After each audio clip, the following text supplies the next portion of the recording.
अस्सलाम वालेकुम students, how are you.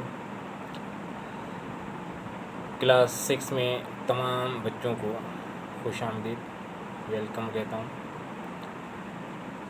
आज ये जो मेरी इंट्रोडक्टरी वीडियो मुख्तसर सी क्लास है, इसमें मैं आपको ये बताना चाहता हूँ कि सबसे पहले हम किताब खोलने से पहले जो सिंधी हरूफ तहजी, जिसको सिंधी अखर कहते हैं, उस पर अपना कॉन्सेप्ट क्लियर करें। वो कॉन्सेप्ट कौन सा क्लियर करें कि तमाम बच्चों के जहन में एक बात होती है कि जो सिंधी ज़बान है वो बहुत मुश्किल ज़बान है। और वो किस लिए मुश्किल ज़बान लगती है? वो इसलिए कि सिंधी अल्फ़ाबेट में यानी सिंधी हरूफ तहजी में जो है 52 हरूफ होते हैं। ऐसी कोई बात नहीं है, 52 हरूफ हैं, लेकिन अगर ये समझा जाए तो कोई मुश्किल बात नहीं है।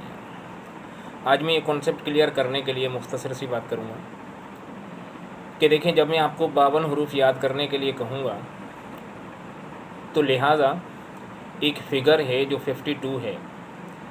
हर छोटा बच्चा ये महसूस करेगा कि इतने सारे 52 हरूफ में याद कैसे करूँगा, ये तो बहुत मुश्किल बात है। लेकिन उन्हीं बच्चों को एक गैर मादरी ज़बान होने के हवाले से अगर जो उनका कॉन्सेप्ट क्लियर करने के लिए एक तरीक़ाकार तब्दील किया जाए तो बच्चों के जहन में वो जो एक खौफ, एक मुश्किल ज़बान का है, वो ख़त्म हो जाएगा। वो किस तरीके से?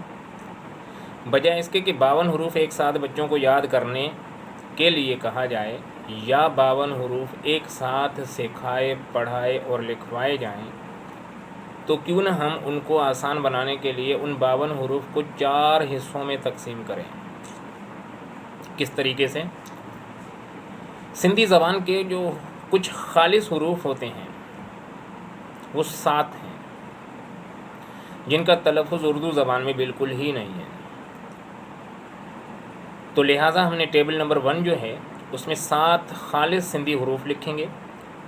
उन हरूफ से लिखने वाले अल्फाज, शुरू होने वाले अल्फाज जो हैं वो अल्फाज लिखेंगे और उनके बाद उनकी मीनिंग लिखेंगे, तर्जुमा लिखेंगे कि उस वर्ड का मतलब क्या है, ताकि बच्चे को आसानी से समझ में आ सके।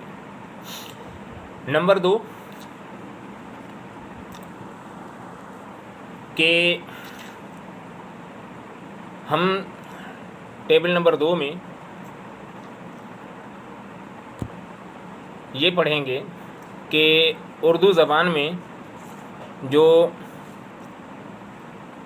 हे का इजाफ़ा किया जाता है, जैसे बे के साथ हे मिलाया जाता है और ते के साथ हे मिलाया जाता है, तो इस तरीके से उनका तलफ़ुज़ जो है वो थोड़ा तब्दील हो जाता है। वो हरूफ 8 हैं। टेबल नंबर 2 जो है, बे के साथ हे तो भे, ते के साथ हे तो थे। तो सिंधी ज़बान में उन नुक्तों का फ़र्क होगा। इस तरीके से 8 हरूफ पर मुश्तमिल टेबल नंबर 2 होगी। टेबल नंबर 3 जो है उसमें सिर्फ 3 हरूफ हैं। उर्दू ज़बान में 3 हरूफ के ऊपर हल्की छोटी सी तुए की निशानी होती है, ड़े, टे, डाल। तो सिंधी ज़बान में नुक्तों का फ़र्क होता है। इस तरीके से ये तीसरी टेबल नंबर हो गई जिसमें 3 हरूफ हैं। चौथी टेबल जो है वो बिल्कुल आसान है, लेकिन उसमें 32 हरूफ, 34 हरूफ हैं, 34। लेकिन वो टेबल इतनी आसान है कि वो टेबल जो 34 हरूफ हैं वो आपकी उर्दू ज़बान और सिंधी ज़बान के सेम टू सेम हरूफ हैं, जो सिंधी में लिखे भी सेम जाते हैं और पढ़े भी सेम जाते हैं। अब अगर ये देखा जाए तो वो जो 34 हरूफ जो उर्दू और सिंधी में सेम लिखे जाते हैं उनको हम साइड कर दें तो बाकी ये 3 टेबल जो शुरू में मैंने बताई, इनके टेबल नंबर 1 7, टेबल नंबर 2 8 और टेबल नंबर 3 3, ये टोटल 18 हरूफ होगा। अब अगर ये 34 को निकाल कर 18 हरूफ याद करें तो हमारे लिए सिंधी ज़बान बहुत आसान हो जाएगी। अंग्रेज़ी ज़बान के 26 हरूफ पर मुश्तमिल अल्फ़ाबेट आसान लगती है, लेकिन ये सिंधी ज़बान है जिसमें हमने सिर्फ़ और सिर्फ 18 हरूफ पढ़ेंगे, लिखेंगे, समझेंगे। और 34 तो हम बचपन से लेकर जो है क्लास 1 से लेकर उर्दू पढ़ते आ रहे हैं, वो तो 34 याद हैं।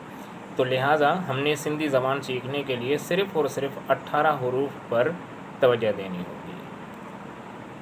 نقطے کیسے لگتے ہیں، اوپر ہیں نیچے ہیں، کس طریقے سے ہیں، لکھائی اچھی ہونی چاہیے، یہ ہم غور کریں گے تو ہم نے سندھی میں کوئی بھی پریشانی نہیں ہوگی۔ یہ آپ کی مخصوص انٹروڈکٹری کلاس ہے، اور باقی جو ہے منڈے سے ہم کلاسز کا باقاعدگی سے آغاز کریں گے، اور انہی ٹیبلز کو میں پہلے پیریڈ میں منڈے کو ایکسپلین کروں گا، اور ان کی ریٹن فارم میں آپ کو کاپیز بھی واٹس ایپ گروپ میں سینڈ کر دوں گا۔